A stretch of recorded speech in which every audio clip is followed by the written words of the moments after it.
Welcome है आप सभी का एमसीक्यू एग्जाम मास्टर के आज के नए वीडियो में। जैसा कि आप सभी को पता है, इस सीरीज में हम डिस्कस कर रहे हैं आरएससीआईटी में पूछे गए प्रीवियस ईयर क्वेश्चंस को। और इसी सीरीज में आज का वीडियो रहेगा जिसमें हम देखेंगे 4 अगस्त 2024 के एग्जाम में पूछे गए पीवाईक्यूज को। एक बार सिलेबस को देखते हैं और इसके बाद स्टार्ट करते हैं क्वेश्चन से। आज का पहला सवाल है यूएसबी रेफर्स टू। यहाँ हमें पूछा गया है कि यूएसबी किससे संबंधित है दिए गए ऑप्शंस में से। आप सभी ऑप्शन जरूर रीड करें, ये थोड़ा कंफ्यूजिंग है और जिन एस्पिरेंट्स के फैक्ट्स क्लियर नहीं है हो सकता है उनका जवाब ऑप्शन ए हो, ए स्टोरेज डिवाइस, जो कि बिल्कुल गलत है। इसके लिए सही जवाब रहेगा ऑप्शन बी, यूएसबी एक पोर्ट का टाइप है और उसी से संबंधित है। दिए गए एक्सप्लेनेशन में आप देख पाएंगे different type of USB ports कैसे होते हैं। हम यूएसबी का मिसकंसेप्शन रखते हैं कि वो एक स्टोरेज डिवाइस है जिसे कि हम पेन ड्राइव कहते हैं। इसका आंसर वो नहीं है। जिन भी एस्पिरेंट्स के फैक्ट्स क्लियर हैं वो यूएसबी का फुल फॉर्म कमेंट सेक्शन में जरूर लिखें।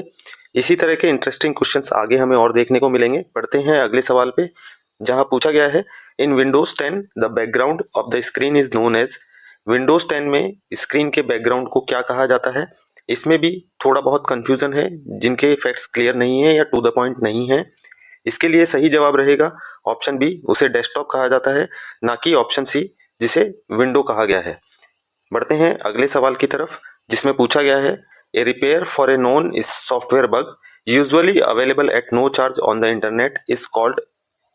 हमें यहाँ सवाल में पूछा गया है कि किसी भी सॉफ्टवेयर में कोई बग अवेलेबल है और उसको रिपेयर करने के लिए हमें इंटरनेट पर बिना किसी चार्ज के एक अपडेट दिया गया है, उसे क्या कहते हैं। दिए गए ऑप्शंस में से चूज करना है। इसमें भी काफी ट्रिकी ऑप्शन दिए गए हैं, तो जिनका भी जवाब ऑप्शन ए है वो गलत है। ये वर्जन का एग्जाम्पल नहीं है। जो भी रिपेयर किया जाता है सॉफ्टवेयर में किसी बग को, तो उस अपडेट को पैच कहा जाता है। Different type of software patches आप यहाँ स्क्रीन पर देख सकते हैं। इसी सवाल में दिए गए सभी ऑप्शंस का एक्सप्लेनेशन आप इस स्क्रीन पर देख सकते हैं। इस तरह के एक्सप्लेनेशन को आप वीडियो पॉज करके जरूर रीड करें, ये काफी हेल्पफुल रहते हैं और इनके चांसेस रहते हैं कि फर्दर एग्जाम्स में इस तरह से रिलेटेड क्वेश्चंस पूछे जा सके। नेक्स्ट क्वेश्चन पे चलते हैं, जहां पूछा गया है how can you save MS office document in PDF file format. सवाल में पूछा गया है कि एमएस ऑफिस का कोई भी डॉक्यूमेंट है, जैसे एक्सेल हो गया, आपका वर्ड हो गया, पीपीटी हो गया, इन सभी को पीडीएफ फाइल फॉर्मेट में कैसे हम सेव कर सकते हैं। इसके लिए आसान जवाब रहेगा option A, select save as type PDF in save as option in file tab. आप यहाँ स्क्रीन पर इसका विजुअलाइजेशन दे सकते हैं।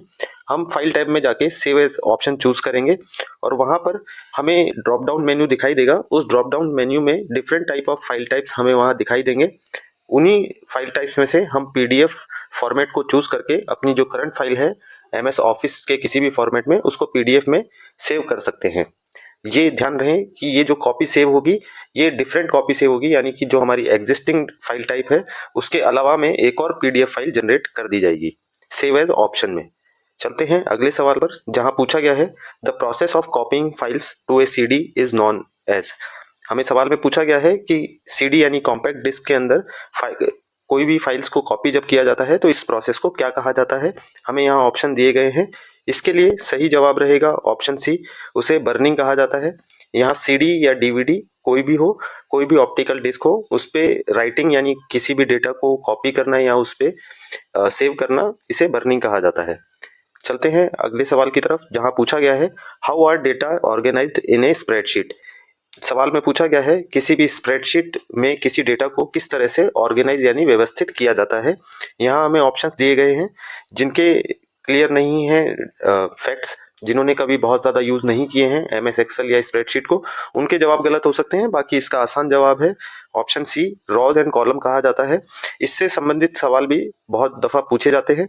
आप यहाँ देख पाएंगे कि एक बॉक्स को सेल कहा जाता है और ये सेल जब हॉरिजॉन्टली चलती हैं तो उन्हें रो कहा जाता है, और इन्हीं सेल्स को अगर हम वर्टिकली देखेंगे तो उन्हें कॉलम कहा जाता है। कॉलम्स को हमेशा अल्फाबेटिकली प्रेजेंट किया जाता है, जैसे कि ए बी सी, और रॉस को हमेशा नंबर से डिफाइन किया जाता है, जैसे कि 1 2 3। और एक सेल का एड्रेस आप यहाँ लेफ्ट टॉप कॉर्नर में देखेंगे जहां A1 लिखा हुआ है, तो ये सेल का एड्रेस है क्योंकि ये सिलेक्टेड सेल है। इस चीज से हमें पता चलता है कि हमेशा कॉलम को पहले लिखा जाता है यानी कि अल्फाबेटिक कॉलम ए, और उसके बाद में रॉ का नंबर डाला जाता है यानी कि 1। तो इस तरह से कॉलम और रॉ का एड्रेस को मिला के ही एक सेल का एड्रेस डिफाइन किया जाता है। चलते हैं अगले सवाल की तरफ, जहां पूछा गया है which among the following options specifies this action holding the mouse button down while moving an object to the destination. हमें सवाल में पूछा गया है कि दिए गए ऑप्शंस में से कौन सा वो ऑप्शन सही है जो कि इस एक्शन को दिखाता है। अब वो एक्शन क्या है? वो एक्शन है कि हम किसी भी ऑब्जेक्ट को कंप्यूटर में एक जगह से दूसरी जगह लेकर जा रहे हैं और इस क्रम में हमने जो माउस का बटन है वो दबाकर रखा हुआ है यानी कि प्रेस किया हुआ है। तो इस एक्शन को कहा जाता है ऑप्शन सी यानी कि ड्रैगिंग। आप यहाँ स्क्रीन पर इसका विजुअलाइजेशन ले सकते हैं। नेक्स्ट क्वेश्चन पर चलते हैं, जहां पूछा गया है which of the following is not a valid example of an internet browser. हमें यहाँ दिए गए ऑप्शंस में से बताना है कौन सा एक वैलिड एग्जांपल नहीं है इंटरनेट ब्राउजर का। इसके लिए सही जवाब रहेगा ऑप्शन डी एडोब एक्रोबैट। बाकी सभी ऑप्शन इंटरनेट ब्राउजर के एग्जाम्पल हैं। एडोब एक्रोबैट एक रीडर है जो पीडीएफ फाइल फॉर्मेट्स की फाइल को रीड करने के लिए हमें हेल्प करता है। चलते हैं अगले सवाल की तरफ, जहां हमें कुछ ऑप्शन दिए गए हैं 1 2 3 और उसमें सीरीज यानी कि एक ऑर्डर दिया गया है जहां पर हमें असेंडिंग यानी बढ़ते हुए क्रम में बताना है मेमोरी कौन सी सही ऑर्डर में अरेंज की गई है किस किस ऑप्शन में। तो ऑप्शन आप यहाँ सारे ये जरूर रीड करें। इसके लिए सही जवाब रहेगा ऑप्शन डी बोथ 1 एंड 3 जो ऑप्शन है उन सभी 1 और 3 में जो सीरीज दी गई है वो राइट ऑर्डर में प्लेस की गई है। इसको याद रखने का एक इजी और एक ही तरीका है कि आप ये जो लिस्ट है स्क्रीन पर अवेलेबल इसका स्क्रीनशॉट लेकर रखें और इसे बार बार रिवाइज करें ताकि आपको ये सभी यूनिट्स जो है स्टोरेज की कंप्यूटर की वो याद रह पाए और इनका कन्वर्जन भी आप जरूर याद करके रखें। चलते हैं अगले सवाल की तरफ, जहां पूछा गया है what is PNR number with respect to Indian railway services. सवाल में कहा गया है कि इंडियन रेलवे सर्विसेज में संबंधित पीएनआर नंबर है, तो वहां पर पीएनआर का फुल फॉर्म क्या होता है हमें ये बताना है। इसके लिए सही जवाब रहेगा option a passenger name record. आप यहाँ देख पाएंगे कि जो रिजर्वेशन स्लिप है उसमें लेफ्ट साइड के टॉप कॉर्नर में एक पीएनआर नंबर दिया गया है। उस पीएनआर नंबर से आप अपनी सारी डिटेल्स जो है रिजर्वेशन की वो देख सकते हैं। नेक्स्ट क्वेश्चन, यहाँ पर हमें कॉलम 1 और कॉलम 2 दिए गए हैं। कॉलम 1 में एमएस ऑफिस से संबंधित डॉक्यूमेंट्स दिए गए हैं और कॉलम 2 में उनके मेजर कंपोनेंट्स को दिखाया गया है, उन्हें हमें करेक्टली मैच करना है। आप एक बार इसका रीड कर लें जल्दी से, हम इसका आंसर देखते हैं ताकि टाइम को सेव किया जा सके। इसके लिए सही जवाब रहेगा ऑप्शन सी मैच। आप यहाँ स्क्रीन पर देख सकते हैं। नेक्स्ट क्वेश्चन पर मूव करते हैं। In MS Word gutter is related to. हमें पूछा गया है कि एमएस वर्ड में गटर किससे संबंधित है। यहाँ दिए गए ऑप्शंस में से इसका करेक्ट आंसर रहेगा ऑप्शन सी, ये मार्जिन से संबंधित है। आप यहाँ 2 टाइप के मेजर मार्जिन देख पाएंगे।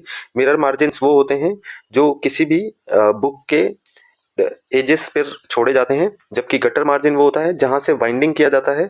तो वाइंडिंग करते समय जो टेक्स्ट अवेलेबल है पेजेस पर वो मिस ना हो जाए या वो खराब ना हो जाए, इसलिए वहां पर मार्जिन छोड़ा जाता है बाइंडिंग करने के लिए।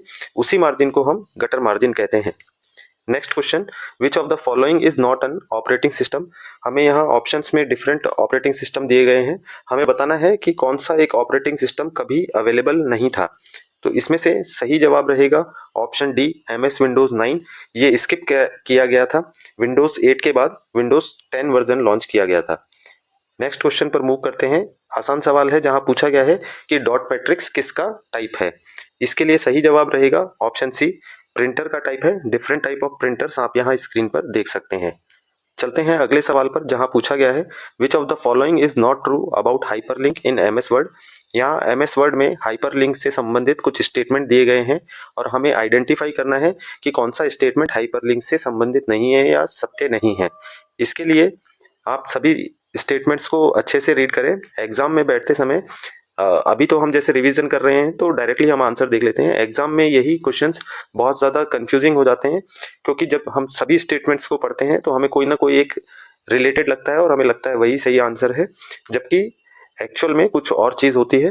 तो आप सभी ऑप्शंस को जरूर रीड करें। हम यहाँ आंसर देखते हैं। इसके लिए सही जवाब रहेगा ऑप्शन ए, जहाँ कहा गया है कि hyperlink can only be used to create a link for an existing web page and not to an existing file on your computer. यानी कि इस ऑप्शन में यानी कि इस स्टेटमेंट में कहा गया है कि हाइपरलिंक केवल उसी का जनरेट किया जा सकता है जो कि ऑलरेडी एक वेब पेज की फॉर्म में अवेलेबल है, ना कि किसी फाइल का जो कि आपके कंप्यूटर पर लोकली स्टोर है। तो ये स्टेटमेंट बिल्कुल गलत है। आपके कंप्यूटर पे कोई लोकल फाइल है तो आप उसका भी हाइपरलिंक क्रिएट कर सकते हैं। चलते हैं अगले सवाल की तरफ। आप यहाँ सभी ऑप्शंस के लिए एक्सप्लेनेशन जरूर देखें। जिन्हें पहले समझ में नहीं आए ऑप्शन देख के, वो यहाँ एक्सप्लेनेशन देख के सभी टर्म्स को या सभी स्टेटमेंट्स को समझ सकते हैं। अगले सवाल में पूछा गया है, a website is collection of. Website किन किन चीजों से मिलकर बना होता है या किन से मिलके एक वेबसाइट को क्रिएट किया जाता है। इसके लिए सही जवाब रहेगा ऑप्शन डी, वेब पेजेस कहा जाता है। बाकी सभी ऑप्शन का एक्सप्लेनेशन आप स्क्रीन पर देख सकते हैं। नेक्स्ट क्वेश्चन जहां पूछा गया है, blank space, service on your phone is beneficial for finding out where you are on a map and navigation. हमें दिए गए ऑप्शंस में से उस सर्विस का नाम बताना है जो कि हमारे फ़ोन पर ये उपलब्ध कराता है कि हम किसी भी जीपीएस या नेविगेशन में कहाँ पर अवेलेबल हैं। जैसे कि हम एक लोकेशन से दूसरी लोकेशन पर ट्रेवल कर रहे हैं तो आपकी पोजीशन को कंटिन्यूअसली अपडेट करता रहता है, तो वो सर्विस कौन सी है। इसके लिए सही जवाब रहेगा ऑप्शन सी, यानी कि जीपीएस ग्लोबल पोजिशनिंग सिस्टम इसे कहा जाता है। Next question, blank space, a special visual and audio effect applied in PowerPoint to text or content। Power point file में किसी भी स्लाइड पर किसी टेक्स्ट या कंटेंट जो भी अवेलेबल है, जैसे कि इमेज हो सकती है या कोई ऑडियो फाइल हो सकती है, उसमें एनिमेशन अगर हम डालें तो उस इफेक्ट को क्या कहा जाता है। जैसे कि विजुअली कुछ चेंजेस हों या ऑडियलिकली कुछ चेंजेस हों तो उसे क्या कहा जाता है। इसके लिए सही जवाब रहेगा ऑप्शन ए, उसे एनिमेशन कहा जाता है।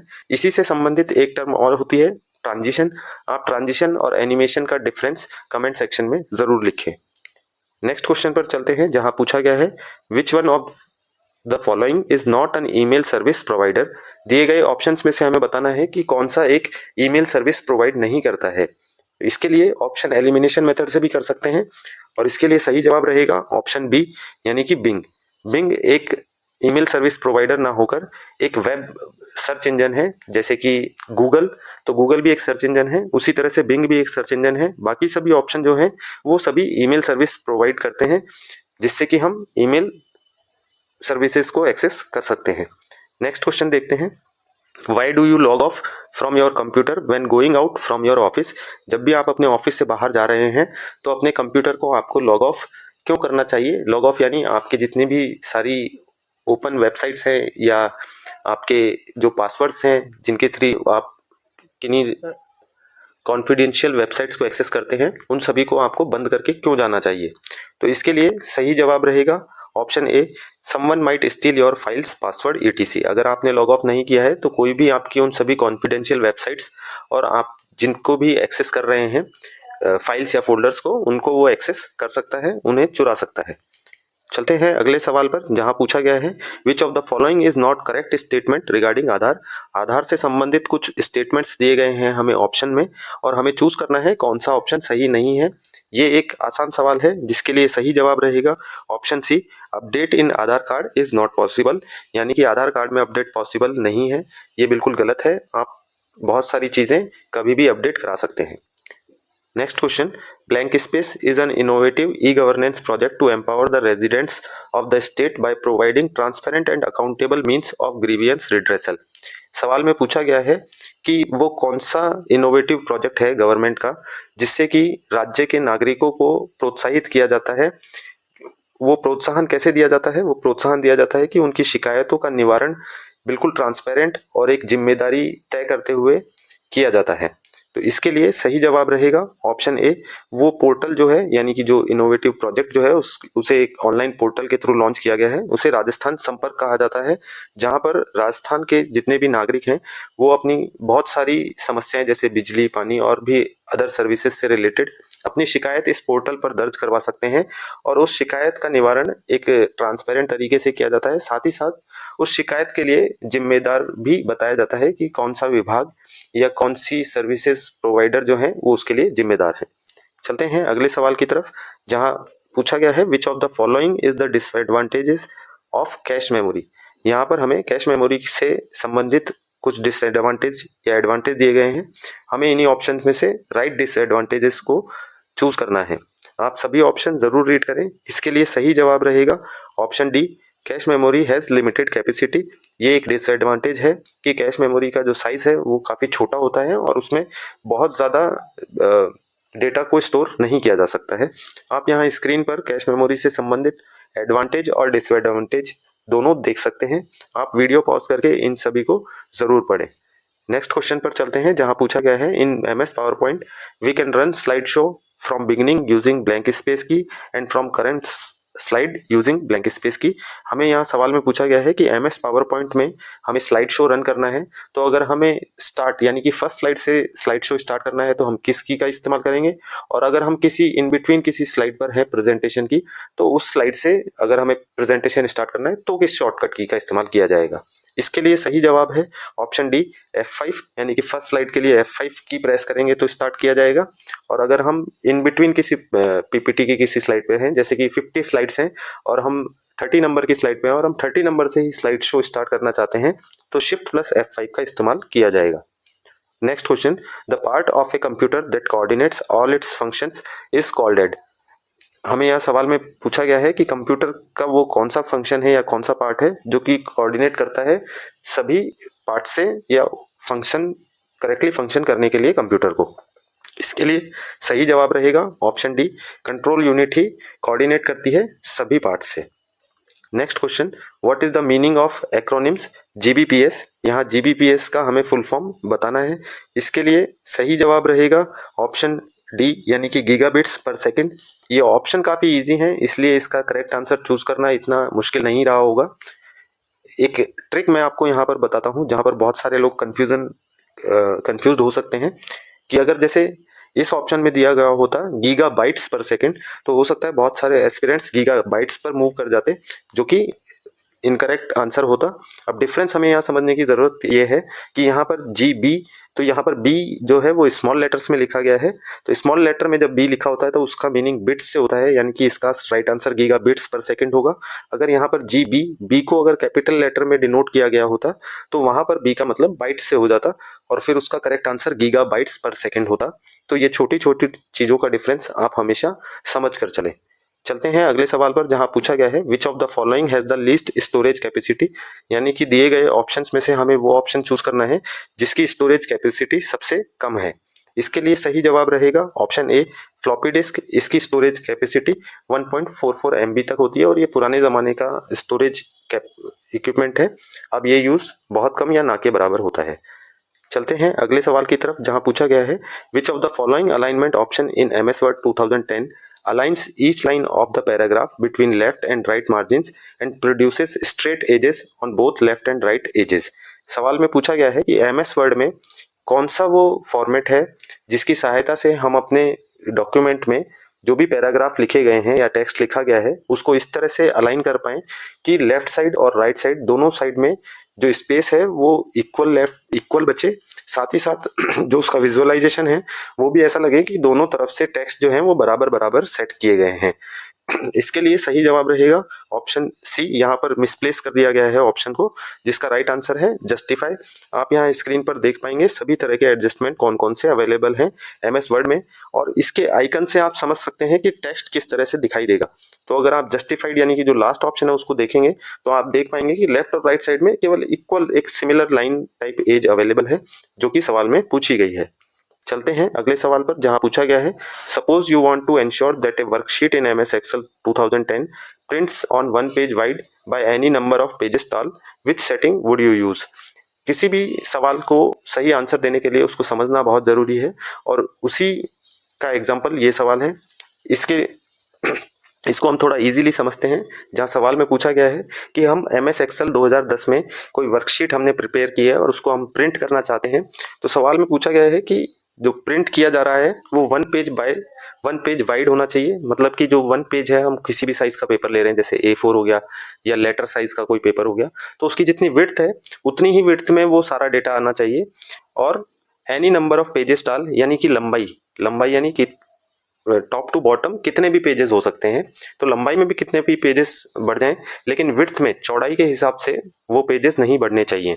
तो इस सेटिंग के लिए हम किस तरह की प्रिंट सेटिंग का यूज करेंगे, तो इसके लिए सही जवाब रहेगा ऑप्शन बी। जैसा कि आप सभी को पता है कि विड्थ वाइज कॉलम चलते हैं ए बी सी डी, तो उन सभी कॉलम को अगर हम वन पेज पर सेट कर दें तो चौड़ाई जो है उस वर्कशीट की कॉमन रह जाएगी, और जो लंबाई है यानी कि जो टॉल पेजेस हैं वो कितने भी इंक्रीज हो सकते हैं। तो ये ऑप्शन आप प्रिंट की सेटिंग्स में देख सकते हैं एक्सेल की, वहां पर हम fit all columns on one page कर देंगे तो जो सवाल में पूछा गया है उस तरह का प्रिंट हम ले पाएंगे। चलते हैं अगले सवाल की तरफ, जहां पूछा गया है the total number of function keys on the keyboard is.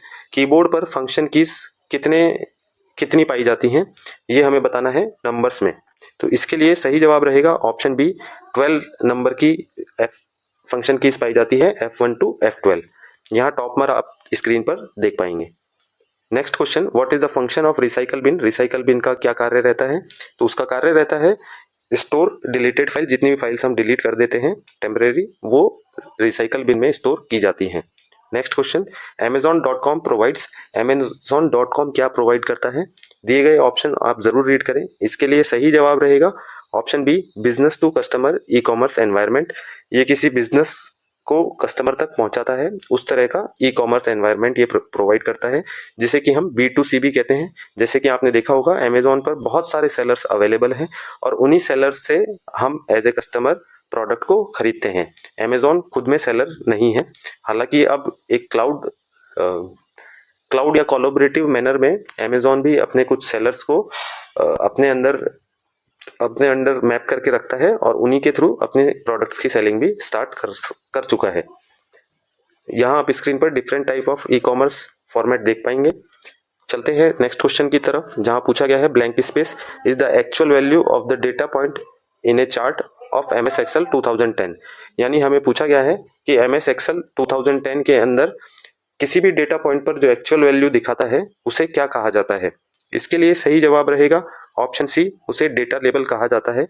Next question पर मूव करते हैं, जहां पूछा गया है which view is most suitable for rearranging slides in MS PowerPoint. वो कौन सा सबसे सही तरीका हमें बताना है MS पावर पॉइंट में, जिसकी सहायता से हम डिफरेंट स्लाइड्स को एक मैनर के अंदर अरेंज कर सकते हैं या रीअरेंज कर सकते हैं। इसके लिए सही जवाब रहेगा ऑप्शन ए, slide sorter view. View tab में जाकर हम इस स्लाइड सॉर्टर व्यू को देख सकते हैं। जैसे कि आप यहाँ देख पाएंगे मल्टीपल टाइल्स में ये स्लाइड्स दिखाई गई हैं और हमें ड्रैग एंड ड्रॉप करके हम इन्हें शिफ्ट कर सकते हैं। देखते हैं आज का लास्ट सवाल, जहां पूछा गया है a barcode reader is an example of. एक बारकोड रीडर किसका एग्जांपल है, ये काफी आसान सवाल है, जिसके लिए सही जवाब है ऑप्शन बी, ये एक इनपुट डिवाइस है। ये बारकोड आपने देखा होगा किसी भी शॉपिंग सेंटर्स पर, जहां पर स्कैन किया जाता है तो डेटा को इनपुट लिया जाता है उस बारकोड से और फिर उसे ट्रांसफर किया जाता है कंप्यूटर पर। तो आज के सवाल यहीं खत्म होते हैं। आपको आज का वीडियो कैसा लगा ये ज़रूर बताएं, और भी इस तरह की वीडियोस देखने के लिए आप हमारे चैनल पर प्लेलिस्ट सेक्शन विजिट कर सकते हैं, जहां पर RSCIT से संबंधित सभी PYQs को इसी तरह डिटेल में एक्सप्लेन किया गया है। आज का वीडियो अच्छा लगा हो तो लाइक करें, चैनल को सब्सक्राइब करें। Thank you for watching the video.